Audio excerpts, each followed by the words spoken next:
right. Wow. Is this exciting or what? Okay. Y'all hanging in there? We're good? Ready for two more great speakers? You know, I've known the author of this book called The Missing Link. I've known her now for 4 or 5 years. And she's been a tremendous motivation to me because of what she went through. And in the water, I'm talking about Valerie Green, a co-author of the book called The Missing Link at 6A Tools right outside. And she had a stroke back when, and she opened up a foundation called the B Center, and she's the founder and CEO.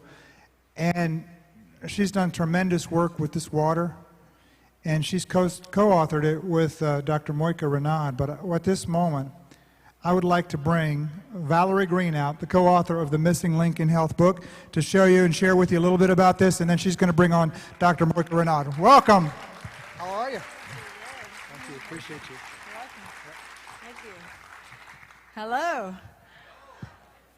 Have you ever had anybody in life come along and really help you, that cared about you and really wanted to help you? Well, I thank God for the lady and the doctor you're getting ready to meet, because that's what she did for me. She reached out and really cared about me and helped me. A lot of people ask me over the years, how in the world did you go from crippled and paralyzed and unable to speak? Well,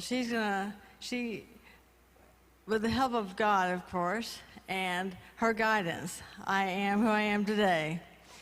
And it's been a real experience. It's pretty bad when someone tells you you'll never walk or talk again, and you go back and look at them and go, wrong. It's been a journey, no doubt.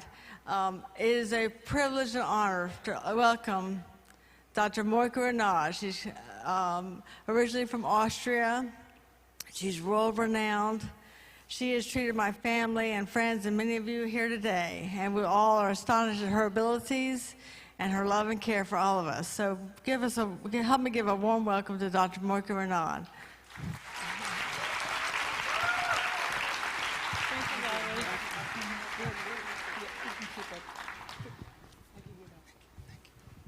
Hello?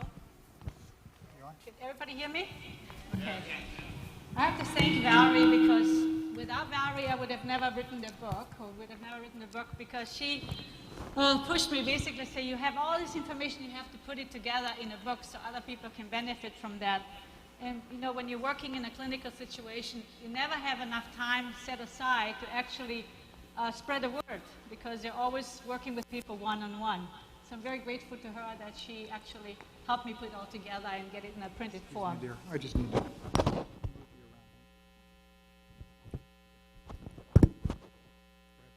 Okay. So today I want to talk to you about being in clinical practice for 30 years now.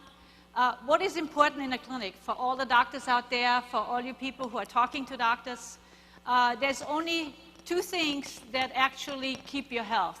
And that's that you're able to detoxify and get nourishment into the system. And people are so toxic today, they cannot get the nutrients into the cells. So that's what we all do all day long, trying to figure out what's the right path to take. So I put these slides together, and it's going to start with 2 basic elements, which is water and the earth. The earth gives you all this nourishment, the water gives you the nutrients, the water carries the nutrients that the earth gives you into the cells.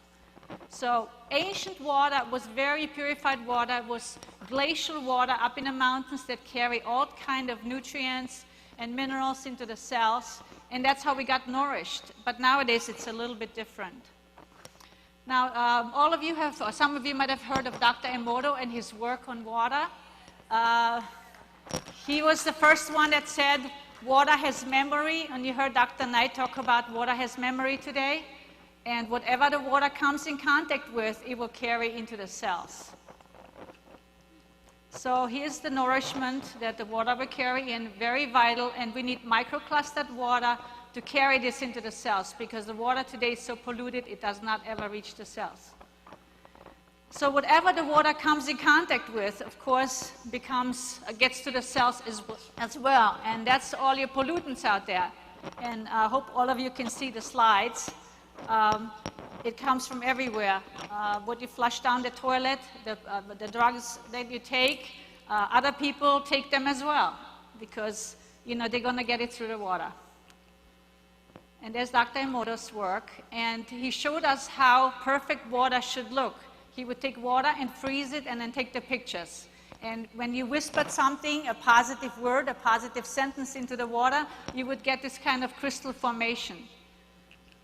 And this is water that's polluted, the river water and distilled water. Distilled water is flat water, does not have any nutrients in there, has no electrical charge, cannot carry any nutrition to the cells. In fact, it has to pull out your minerals in order to be metabolized through your system. So it's more detrimental than it's good. So this is tap water. Okay, everybody knows about the Hansa people. There's a lot of debate as to how old they really got. So a lot of more research needs to be done. But I come from the mountains in Europe. I grew up in Austria, and we lived in 4,000 to 6,000 feet height. And I was able to enjoy microclustered water. We didn't know then it was microclustered because it just came like that. It ran all night long to a fountain, and we would go there, trap the water, carry it in the house, and drink it. And there were many people in my town that reached to be 100. So I know they enjoyed that kind of health because of the water that they drank, besides they ate off the land. And I did a study on centenarians. Most of them that reached to be 100 or more lived in those high mountain regions in areas that was the least polluted, but they had very, very clean glacial waters. So here's some of the pictures I took when I was in Europe last. You can see the bluish tint on the slides, on the lakes. That's the glacial water. You could see 30 feet deep into the ground. You can see the fish all the way to the bottom of the lake. You see how bluish the waters are. Our source water comes from something totally different. Once the water is purified, then it gets dumped back into the rivers, and from those rivers we scoop up the water again and pipe it to the people's homes. So you're going to get all kinds of pollutants along the way. So lead, I do testing with German biological medicine. So I can see what is in a person's body as far as chemicals, pollutants, heavy metals, parasites, viruses, bacteria, whatever it might be. And I see lead still in everybody. I see mercury in everybody. I see a lot of radioactive substances in everybody. And I also noticed my first exposure to Kangen water was that it came from my upline that exposed me to the water, and he brought a gallon over. And I've already studied microclustered water at that point, but I never had it in a form you could drink it and it tastes really good, you know. So I saw that when he was being tested, that all of a sudden, since he started drinking the water, he had a high chemical load being released from his system. And I tracked it for a few months in a row, and the chemicals go down more and more and more till it almost came up as normal again. So that's how my experience was, and I have seen this over and over again. When people drink microclustered water, highly charged microclustered water, not every system can do that. Then they have the chemical releases that I normally don't see. And it's amazing how much faster people recover when they have ailments, when they have good nutrition, and when they have the microclustered water. It's essential in every doctor's practice, in my opinion, that you have those two, because you cannot restore health unless you have good food and good water. Here's a city water pipe. Now, if you remember, the water has memory. We are bathing, we are drinking this kind of pollutants. Many chemicals in the US, and most of them are not tested. There's only so many that they consider generally recognized as safe. And we don't know how they act together once they get into the body. Now, I'm going to talk a little bit more today about the most recently discovered chemical threats in the water. They're called xenoestrogens, or they call them gender benders. Dr. McKnight talked about that briefly, and I think more scientists are spending a lot more time checking what this really means. And it means that we're becoming feminine. We're becoming feminized. It starts with the animals and the wildlife, and then it also affects the people. We're in the same food chain. But they cause all kinds of endocrine disruptors, disruptions, biochemical reactions internally that turn into disease.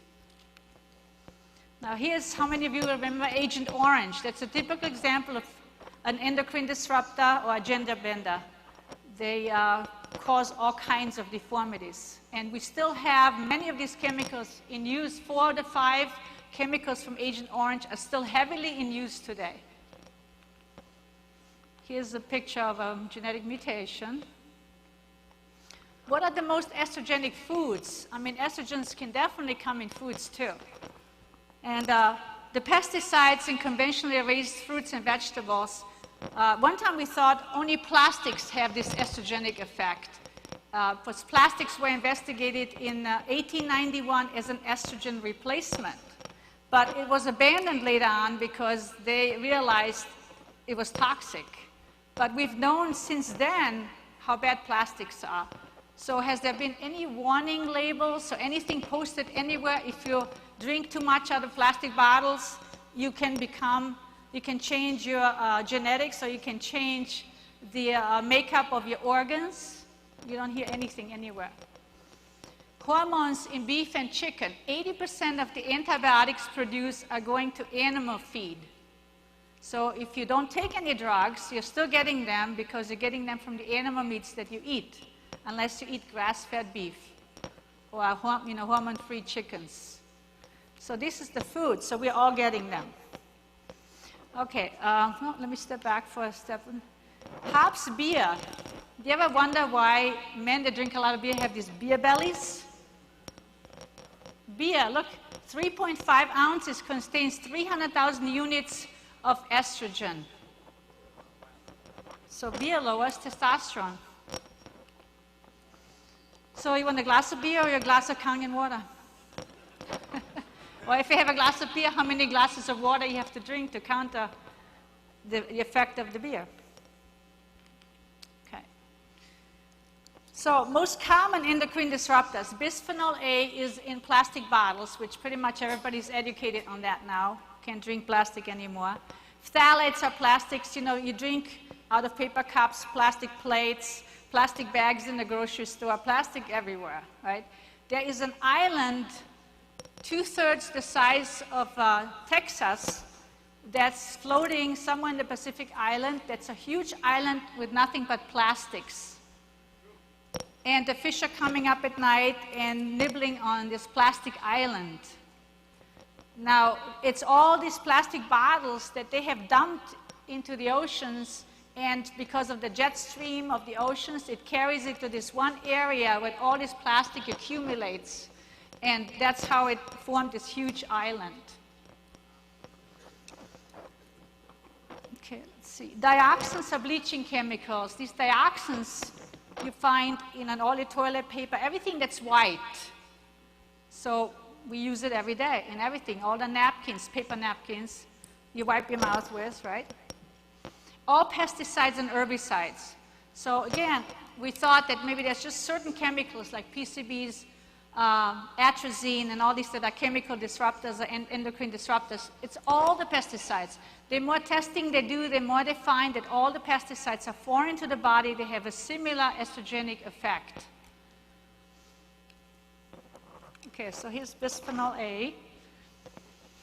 They've already known how estrogenic, but I want you to pay attention. It can cause diabetes, insulin resistance, uterine fibroids or disorders, prostate tumors and cancers, miscarriages, breast cancers, testicular cancers, and hyperactivity.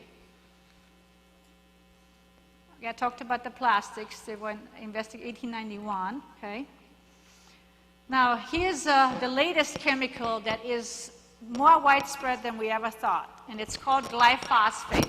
Glyphosate is one of the chemicals that is used in Roundup, and Roundup is used for most of our soy, corn, and wheat today because they are genetically modified seeds. And because they're genetically modified, they're supposed to withstand more pesticides. So now the companies can use 100 times more pesticides on those plants than they were originally able to use because the plant would otherwise die. Now, if you picture that, if they just planted some corn and they're spraying this cornfield with 100 times more Roundup, the corn plant absorbs that into the body and the rest of it falls off. But where does that all go? Into the groundwater. So, consequently, because all the soy, wheat, and corn is genetically modified in the US, unless it is called organic, we're all getting it. Okay? So I've listed all the things you find it in, even flax seeds, or there's some names that you might not be aware of that are also genetically modified derivatives like maltodextrin, citric acid, ascorbic acid, your so-called vitamin C. Now, what does it do? Okay, here's pictures of rats fed corn for 6 months in France, and they developed tumors that were half the body size. Okay, 2011 study detected glyphosate in 60 to 100% of all US air and rain samples. So there was a widespread glyphosate contamination in groundwater. So they've already known that, 2011. They checked some volunteers from 18 countries, 182. They were tested for glyphosate in the urine, and they were all city creatures. They didn't even live in the countries where you get exposed to more pesticides. And 44% tested positive. Now, that's in spite of the fact that most European countries already outlawed GMO seeds. There's just a few left.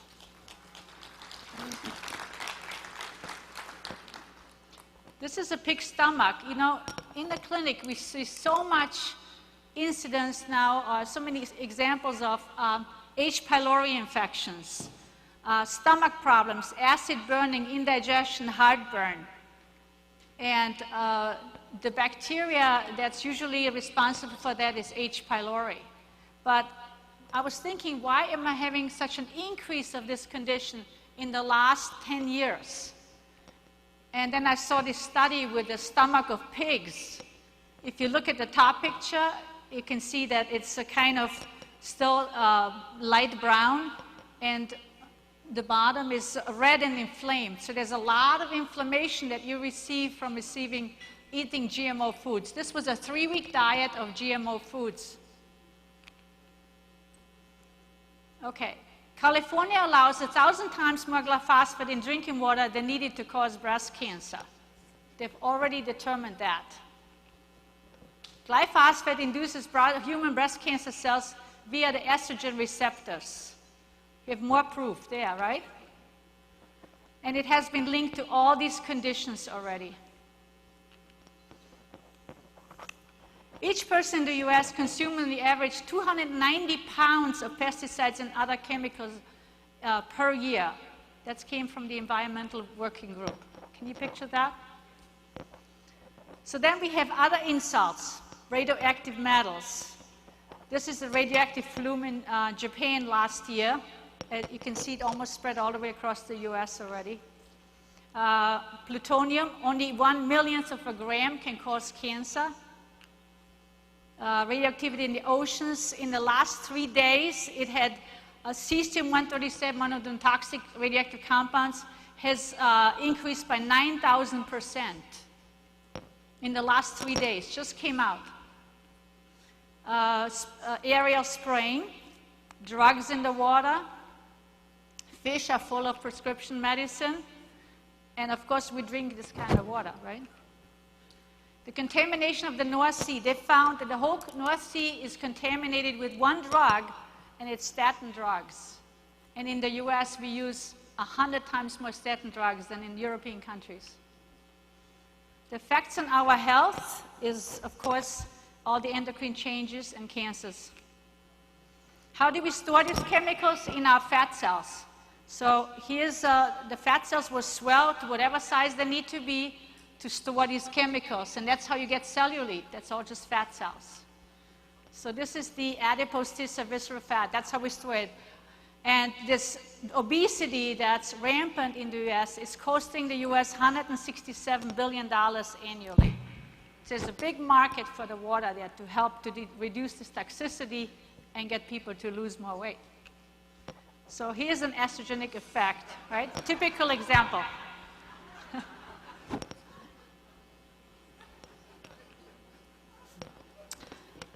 And how do we protect ourselves from this toxic effect of estrogens? I hope you can all read this because I'm running out of time. But you avoid GMO foods, go with organic. Whenever possible, you avoid exposure and use of environmental chemicals. You go green at home. You can find substitutes for everything they're using that's chemical toxic. And avoid synthetic skincare products. Dr. McKnight talked about that already too. And you drink plenty of microclustered, highly energized water to help flush these toxins out. Okay, I would like to invite you to our booth with Vera and I. We're going to do some book signing. If you want to get this book, we talked, a lot of the slides you've seen are actually in that little book. Okay, I wish you all good health and drink up to your health.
All right.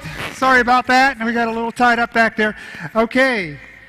Thank you, Mojka. I really appreciate that wonderful presentation. Can we just do one more, doctor, before the break? Let's just get one more in, okay? I've got a tremendous, are we ready in the back? Okay, great. We've got a tremendous doctor from the Buffalo, New York area. We heard him earlier yesterday, and he has got a powerful presentation on what this water is doing in his practice. Dr. Kurss from Buffalo, New York. Come on out.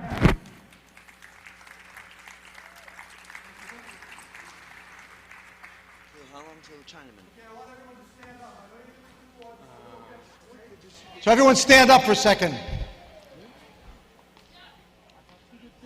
Okay.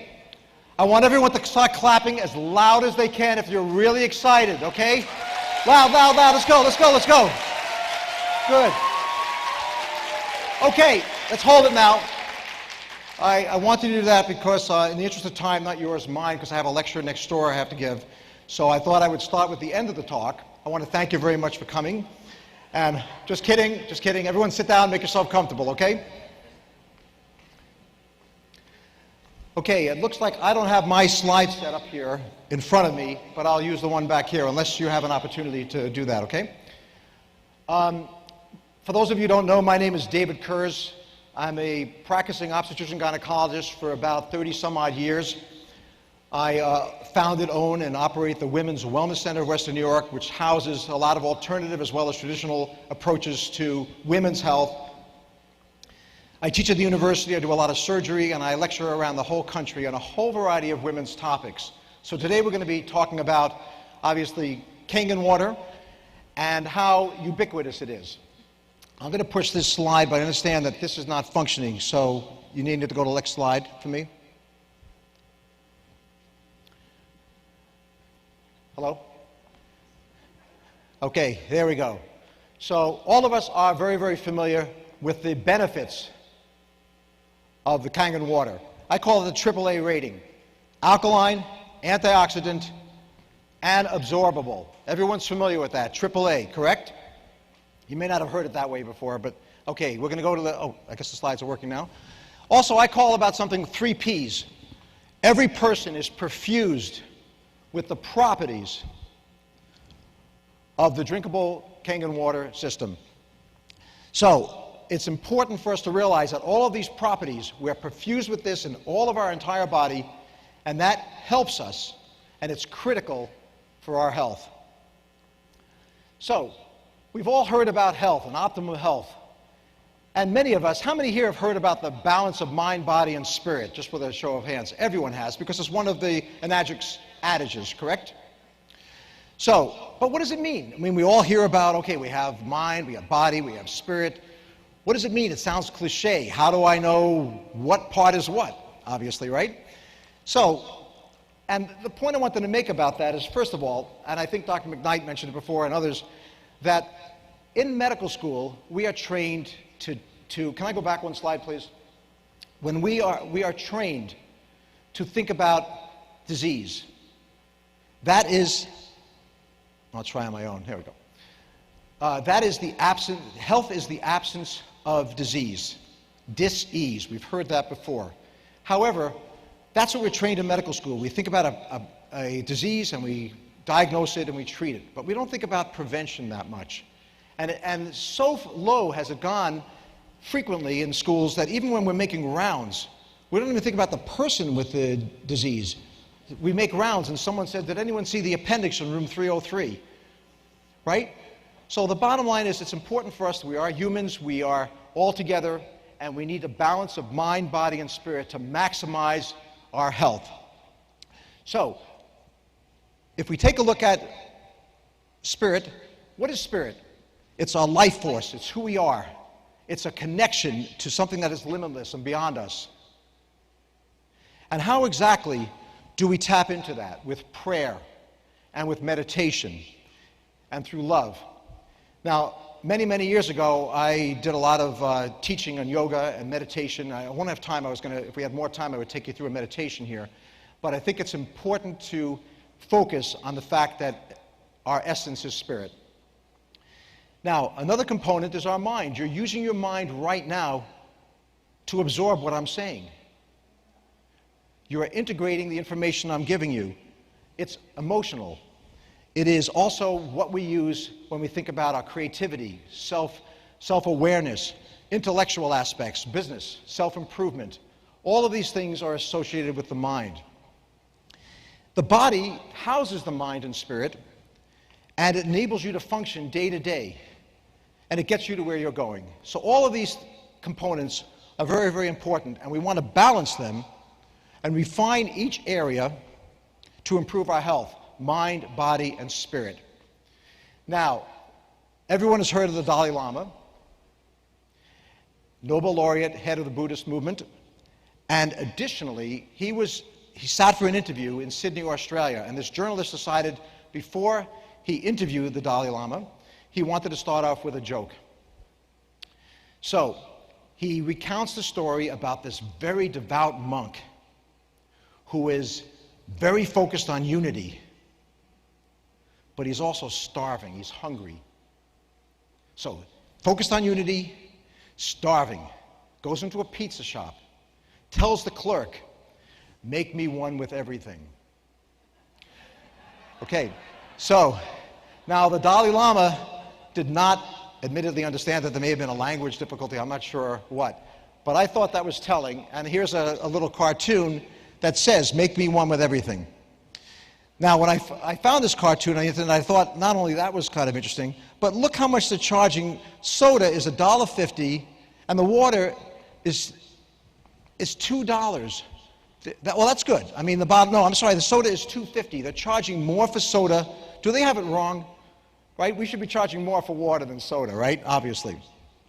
So the bottom line is we're talking about a balance of mind, body, and spirit.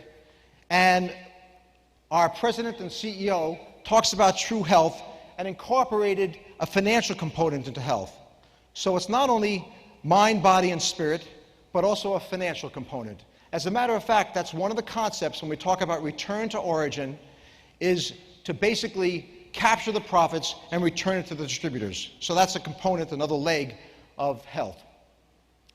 Now, when we're trying to balance the mind, body, and spirit, and work on mind, and work on body, and work on spirit, there are 10 different fundamentals that I've been talking about for 25 plus years. They include a spiritual connection to something beyond us. We don't want to be confined by our just rational mind. Attitude, we're all familiar with, unfortunately, let's say someone very elderly who dies and their spouse dies within a few days of that. If an attitude, a poor attitude, can make someone die, you know that it can negatively impact upon our health. Air is important. We can't survive without a few minutes of air. Sleep is very, very important. We can't survive without a few days without sleep. Water is critical. We can't survive. I think I looked through and I found maybe people can survive 7, 8, 9 days without water. Food is important. Exercise is important. Appropriate supplementation, just like Dr. McKnight said, it supplements a healthful diet and lifestyle. Interaction with others, and additionally, service to others. So those are some of the fundamentals, and each one of us has to be worked on. Obviously, today we're concentrating on the greatest molecule in the world, water. This water runs every part of our body. Every system in our body works with water or through water, or water interacts. Water works, it helps something as simple as lubricate our joints. It also helps by taking nutrients in, absorbing them, utilizing them, and it facilitates the waste removal of nutrients. It also balances temperature. Our body is 98.6, but cells start to die at 104, 105, 106 temperature.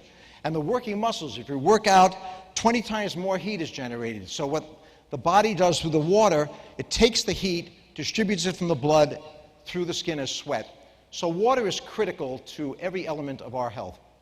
Now, all of us are familiar with this diagram, and it shows how the biggest component in our body is water. And we can see on the left, water is about 75%. The thing that bothers me about these diagrams is that every time I see something with water, it's either like an invisible man that has, right? Or the second guy over there has no skin. And so I look for something, these people don't have any clothes. So I'm not quite sure how it works. But you can see as you move from right to left that one thing we know is that the younger you are, the more body water you have. And I always also wondered, if I turn that slide upside down, would all the water come up to the head? The answer is no. It doesn't work that way, okay? How it does work is the following. Water is compartmentalized in the body. So some of the water is in what they call extracellular fluid over here. These two are extracellular fluid. This is in the blood, and this is in the fluid around the cells. So that's extracellular, outside of the cell. The other component of water is inside the cell. So there's two. Outside the cell, extracellular, which is in the blood and the fluid around, and intracellular fluid, which is the water inside the cell. Another way of looking at it is like this. Here is the extracellular fluid, the red, with water in the blood vessels. This is, well, it's supposed to be bluish green. That is the extracellular fluid, or interstitial fluid. And then the fluid in the cell is the fluid in the cell, intracellular fluid. Okay, so that's how it's compartmentalized. So it's either blood, interstitial fluid, or intracellular fluid. Those are the compartments that we see fluid in. Now that's true with adults and children. Now let's take a look and see whether the properties of Kangen water with alkaline and antioxidant, we're going to focus on just these two parameters to see how that fits with the compartments. Just to remind everybody about the pH. pH, another way of saying that, is power of hydrogen. Has everyone heard that before? Power of hydrogen or potential of hydrogen? It's kind of a nice way of thinking about it. And mathematically, it's inversely related. So the higher the pH, the lower the hydrogen. So it's inversely related. Higher pH, lower hydrogen. Conversely, the lower the pH, the more acidic, the higher hydrogen. That's just a simple kind of explanation. Additionally, the antioxidant activity, we're all familiar with oxidation. You've heard about it ad nauseum. The bottom line is oxygen is around us, it's metabolized, it's broken down. Some of the byproducts of oxygen metabolism as it's broken down are something called free radicals or reactive oxygen species, and all we need to know about that is that it causes cell damage, heart disease, cancer, and premature death. And all an antioxidant does is fight that. Okay? Is everyone with me so far? Okay, good. One person. I'm kidding, I'm just joking. Okay. Are you the skeptic from last night? No kidding. I don't know if anyone heard that last night. Okay, so there's different types of antioxidants. I won't go into it too much. But the bottom line is there's enzymatic, which means like superoxide dismutase, glutathione, catalase. And then there's also non-enzymatic, which includes some of the nutrients like vitamins A, C, and E. So there's different antioxidants that we naturally have in the body. So let's take a look at the various components and see. Well, if we take a look at the red component in an adult or a child, interestingly enough, it's alkaline. The pH is 735 to 745. And it has antioxidant activity. Bingo. Let's take a look at the interstitial fluid. That's the gray-green area around the cell. Well, that also is alkaline, 734 to 740, and it has antioxidant properties as well. What about in the cell, in the yellow? Now, the yellow is a little different. It's got alkaline pH predominantly. It's a little low in some areas, a little higher in other areas. It's not like the weather report. But the bottom line is that the reason why it's a little varied is simply because the cell has many components. It's got the ribosomes, it's got endoplasmic reticulum, it's got the nucleolus, it's got the nuclei, many different components. And because of that, pH may vary. But it also has antioxidant activity. So that's in adults and in children. Well, as we go from right to left, we've heard about when you're older, perhaps, there's less body water. And as you're younger, there's more body water, right? We've all heard that. Everyone heard that, correct? Well, what happens in a fetus? Well, interestingly enough, and I have to bring this in, I'm a women's health specialist, and I just like to try to bring one or two messages to you about that. And that is, a fetus has the same properties of, in the blood, the interstitial, intercellular components of the water. So the water is also in the blood vessel, it's also around the cell, and it's in the cell. And it's got the same pHs and the same antioxidant activity in the fetus. What's different about the fetus? It's got amniotic fluid around it. Interesting, right? So that's another component, amniotic fluid.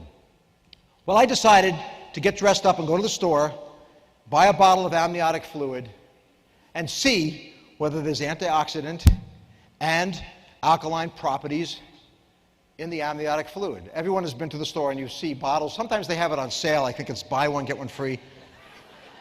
So, you haven't seen that? Oh, okay. So anyway, so here's a fetus. And interestingly enough, here's the amniotic fluid. Look at that pH, alkaline. Now, it doesn't work. I tried to find this. Well, guess what? At maybe 7 months, the pH is 7.5. At 8 months, it's 8.5. At 9 months, it's 9.5. Haven't seen that yet. Wouldn't that be interesting? Haven't seen that, but not yet. Additionally, the amniotic fluid has antioxidant activity as well. It's present in the second trimester, and it increases with gestational age. So isn't that convenient? The water around us. So how do the adults and children get water? We use our Kangen water system. We drink it. What about the baby? Well, the fetus, they're bathing in it. I call this the Kangen birth canal. Okay, it's just sitting there floating around, having fun in the amniotic fluid, right? Well, look at that. Here's another picture. There's the fetus, having a good old time, reading Proust and drinking amniotic fluid. All this black area is amniotic fluid. When you do amniocentesis or you do a sonogram, you can actually see the amniotic fluid enveloping the entire baby. And if you take a really look careful, you can see the 9.5 and the 4.5 spigots up at the top there. Everyone see that? I find that very interesting, how they put that, how God put that there. Okay, well, the question is, which came first? Did the amniotic fluid come first with the alkaline and antioxidant properties, or did Kangen water come first? Well, I'm not sure, but if you look really carefully, I've done thousands and thousands of deliveries in my life, and I took a look really closely, and I noticed that this is right on the baby's buttocks. This whole area here, if you look really closely, if anyone has pregnant, you see that, look at the baby. I think there's a mom who has a nursing back there. You may have noticed that, so I think that's very interesting. So, what we talked about, as I'm trying to close up here, is mind, body, and spirit. How do we achieve optimum health? We balance and work on mind, body, and spirit. How do we do that? With the 10 fundamentals we talked about: spirituality, attitude, air, sleep, water, diet, exercise, supplementation, interaction with others, and also community service. Water is a critical component of our health and others and the community. We are perfused with Kangen water properties in all the different water components throughout the whole body. Post-birth, what do? We drink it. Pre-birth, we can bathe in it. How convenient, right? Now, Mr. Shiro added a financial component to this package. This is the Japanese symbol for water. And he talks about return to origin. Not only from the financial leg, which is rerouting the profits back to the distributors, but also, whether we're talking about Lourdes or Teocote or Nordno, various other ways that we can have natural sources to return to the source that we have when we drink, but also in the amniotic fluid, interesting enough, which is the ultimate return. So, I hope I have this right. Okarada o taisetsu ni, which is please take care of yourself. I want each one of you to have a successful and healthful life in your business and with your family and friends in the community. Thank you very, very much for your time. I appreciate it. Thank you.